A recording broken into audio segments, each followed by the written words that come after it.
Guys ಎಲ್ರಿಗೂ ನಮಸ್ಕಾರ. ನಾನು ನಿಮ್ಮ ಪ್ರಿಯಾ ಸುನಿಲ್. ಇವತ್ತು ನನ್ನ ಪ್ರೆಗ್ನೆನ್ಸಿ ಜರ್ನಿಯ 5ನೇ ತಿಂಗಳ ಮೊದಲನೇ ದಿನ ಆಗಿದೆ. ಇವತ್ತಿನ ಮೊದಲನೇ ದಿನದಿಂದಲೇ ವ್ಲಾಗ್ನ ಸ್ಟಾರ್ಟ್ ಮಾಡ್ತಾ ಇದ್ದೀನಿ. ನಾನಿರೋದು ಇವಾಗ ಊರಲ್ಲಿ, ಅಂದರೆ ಬೆಂಗಳೂರಿಂದ ಇವಾಗ ಊರಿಗೆ ಬಂದಿದ್ದೀನಿ. ಅಮ್ಮನ ಮನೆಯಲ್ಲಿ ಒಂದು ಸ್ವಲ್ಪ ದಿನ ಇದು ಹೋಗೋದ ಅಂತ ಹೇಳ್ಬಿಟ್ಟು. ಹಳ್ಳಿ ವಾತಾವರಣ ಇರೋದ್ರಿಂದ ತುಂಬಾ ಚೆನ್ನಾಗಿರುತ್ತೆ. ನೋಡ್ತಾ ಇರ್ಬೋದು ನೀವು, ಕೋಳಿ ಆಗಿರ್ಬೋದು, ಬೆಳಿಗ್ಗೆ ಟೈಮ್ ಎಲ್ಲ ಅಂದರೆ ಹಸುವಿನ ತೊಪ್ಪೆನ ಮಕರಿಯಲ್ಲಿ ತುಂಬಿಕೊಂಡು ಪಾತ್ರೆಯಲ್ಲಿ ತುಂಬಿಕೊಂಡು ಹೊಲಕ್ಕೆ ಹೋಗ್ತಾ ಇರ್ಬೋದು. ಎಲ್ಲ ನಿಂಬೆಹಣ್ಣು ಸೋಸಿ ಕೂಡ ನಮ್ಮ ಮನೆ ಮುಂದೆನೇ ಇದೆ. ವೆದರ್ ಅಂತೂ ತುಂಬ ಚೆನ್ನಾಗಿರುತ್ತೆ. ಡೇ ಸ್ಟಾರ್ಟ್ ಆಗೋದು ಒಂದು ಗ್ಲಾಸ್ ನೀರಿಂದ, ಅಂದರೆ ಬಿಸಿನೀರು, ಸ್ವಲ್ಪ ಬಿಸಿ ಬಿಸಿಯಾಗಿರೋ ನೀರನ್ನು ಕುಡ್ಕೊಂಡು ಆಮೇಲೆ ಮಾತ್ರೆಯನ್ನು ನುಂಗ್ತೀನಿ. ಯಾವ ಮಾತ್ರೆ ಅಂತ ನಿಮಗೂ ಕೂಡ ಗೊತ್ತಾಗಿರುತ್ತೆ. ಈ ಒಂದು ಡಬ್ಬಿನ ನೋಡಿಬಿಟ್ಟು, ಯಾವುದಂದರೆ ಥೈರಾಯ್ಡ್ ಟ್ಯಾಬ್ಲೆಟ್ನ ನುಂಗಿದ ಮೇಲೆ ಒಂದು ಸ್ವಲ್ಪ ಹೊತ್ತು ವಾಕ್ ಮಾಡ್ತೀನಿ.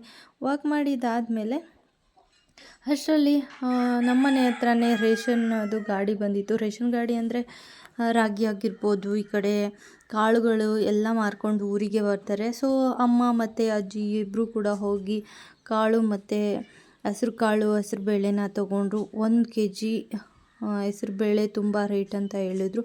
ಆದರೂ ಕೂಡ ಒಂದೊಂದು ಅರ್ಧ kg ತೊಗೊಂಡು ಬಂದರು ಗೈಸ್. ಅಷ್ಟರಲ್ಲಿ ಈ ಕಡೆ ಅಮ್ಮ ಕುಂಬಳಕಾಯಿ ಗೊಜ್ಜು ಮಾಡಲಿಕ್ಕೆ ಎಲ್ಲ ರೆಡಿ ಮಾಡ್ಕೊಳ್ತಾ ಇದ್ದರು.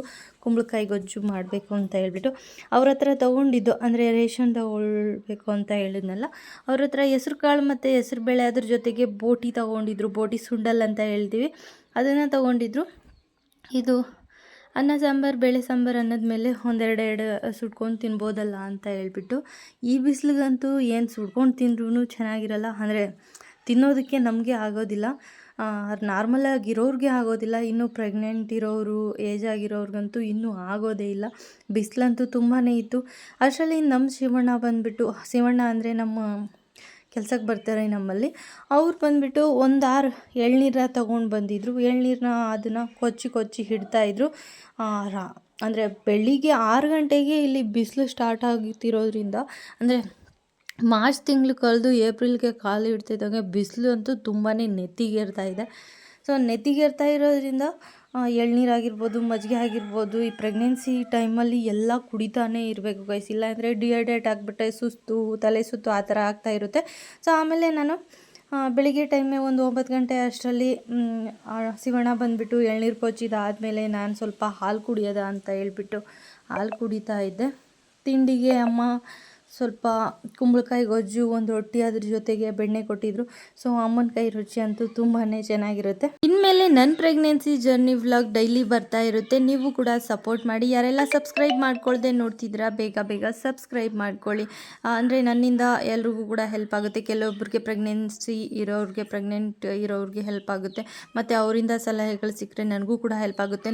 ನಮ್ಮ ಮನೇಲಿ ಅಜ್ಜಿ ಇರೋದ್ರಿಂದ ಅಜ್ಜಿ ಹತ್ರ ತಿಳ್ಕೊಂಡು ನಿಮಗೂ ಕೂಡ ವಿಡಿಯೋಸ್ ಹಾಕ್ತಾ ಇರ್ತೀನಿ. ಅಜ್ಜಿ ಮುಖಾಂತರ ನಿಮಗೂ ಕೂಡ ಮಾತಾಡಿಸ್ತೀನಿ. ಅಂದರೆ ಅಜ್ಜಿ ಹತ್ರ ಏನೇನಾದರೂ ಕೇಳಬೇಕಂದ್ರೆ ನೀವು ಕಮೆಂಟ್ ಮಾಡಿದ್ರೆ ನಾನು ಅಜ್ಜಿ ಹತ್ರ ಮಾತಾಡಿಸಿ ಆ ವಿಡಿಯೋ ಮಾಡಿ ಕೂಡ ನಾನು ಹಾಕ್ತೀನಿ. ಸೊ ಒಂದು 11:30 ಆಗೋ ಅಷ್ಟರಲ್ಲಿ ನನಗೆ ಎಳ್ನೀರನ್ನ ಕೊಚ್ಕೊಡ್ತಾ ಇದ್ರು. ಅಜ್ಜಿ ಕುಡಿ, ಬಿಸಿಲಿದೆ ತುಂಬಾ ಅಂತ ಹೇಳ್ಬಿಟ್ಟು. ಈ ಬಿಸಿಲಲ್ಲಂತೂ ಒಂಚೂರು ಮಲ್ಕೊಳ್ಳೋಕ್ಕೂ ಆಗೋದಿಲ್ಲ, ನಿದ್ದೆನೂ ಬರೋದಿಲ್ಲ, ಏನೂ ಬರೋದಿಲ್ಲ. ಅಷ್ಟೊಂದು ಕಷ್ಟ ಆಗ್ತಾ ಇರುತ್ತೆ ಬಿಸಿಲಲ್ಲಿ. ಮಜ್ಜಿಗೆ, ನೀರು ಅಥವಾ ಎಳ್ನೀರಾಗಿರ್ಬೋದು, ಕಲ್ಲಂಗಡಿ ಆಗಿರ್ಬೋದು, ನೀರಿನ ಅಂಶ ಯಾವ್ಯಾವ್ದು ಇರುತ್ತೆ ಅದೆಲ್ಲ ತಿಂದರೆ ತುಂಬಾ ಒಳ್ಳೆಯದು. ಮತ್ತು ಇನ್ಮೇಲೆ ವಿಡಿಯೋಸ್ಗಳಲ್ಲಿ ನಾನು ತಿಳಿಸ್ತಾ ಇರ್ತೀನಿ. ಮತ್ತು ಏನಾದರೂ ಡೌಟ್ಸ್ ಇದ್ದರೂ ಕೂಡ ನೀವು ಕೂಡ ಕಮೆಂಟ್ ಮೂಲಕ ತಿಳಿಸಿ. ಒಂದು 3 ಗಂಟೆ ಟೈಮ್ ಆಗಿತ್ತು. ನಮ್ಮ ಮನೇಲಿ ನಮ್ಮ ಚಿಕ್ಕಪ್ಪನ ಮಕ್ಕಳೆಲ್ಲ ಆಟ ಆಡ್ತಿದ್ರು. ಅವ್ರ ಜೊತೆ ಸ್ವಲ್ಪ ಹರಟೆ ಹೊಡ್ಕೊಂಡು ವಾಕ್ ಮಾಡಿಕೊಂಡು ಸಂಜೆ ಟೈಮಲ್ಲಿ ಅಮ್ಮ ಹೊಲದಿಂದ ಸೊಪ್ಪು ಕುಯ್ಕೊಂಡು ಬಂದಿದ್ರು. ಅಂದರೆ ಹೊನ್ಗೊನೆ ಸೊಪ್ಪು ಅಂತ ಹೇಳ್ತಾರೆ. ಇದು ತುಂಬಾ ತಂಪು ಅಂತ ಹೇಳ್ತಾರೆ. ಪ್ರೆಗ್ನೆನ್ಸಿಯಲ್ಲಿ ಈ ಥರ ತಂಪು ಇರೋದನ್ನೇ ತಿನ್ನಬೇಕು. ಅಂದರೆ ಈ ಬಿಸಿಲಿಗೆ ತಂಪು ಇರೋದನ್ನೇ ತಿಂದರೆ ಬಾಡಿ ಹೀಟ್ ಆಗಲ್ಲ ಅಂತ ಹೇಳ್ತಾರೆ. ಜಾಸ್ತಿ ಬಿಸಿಲಲ್ಲೂ ಕೂಡ ಹೋಗಬಾರ್ದು. ಸೊ ಸಂಜೆ ಟೈಮ್ ಅಂದರೆ ಒಂದು 6 ಗಂಟೆ ಆದರೂ ಕೂಡ ಬಿಸಿಲು ಕಡಿಮೆ ಆಗಿರಲ್ಲ. ಆದರೂ ನಾನು ಒಂದು 6 ಗಂಟೆಗೆ ಇಲ್ಲಿ ವಾಕ್ ಮಾಡ್ತಾ ಇದ್ದೆ. ಸೊ ಇಷ್ಟು ಇವತ್ತಿನ ವ್ಲಾಗ್.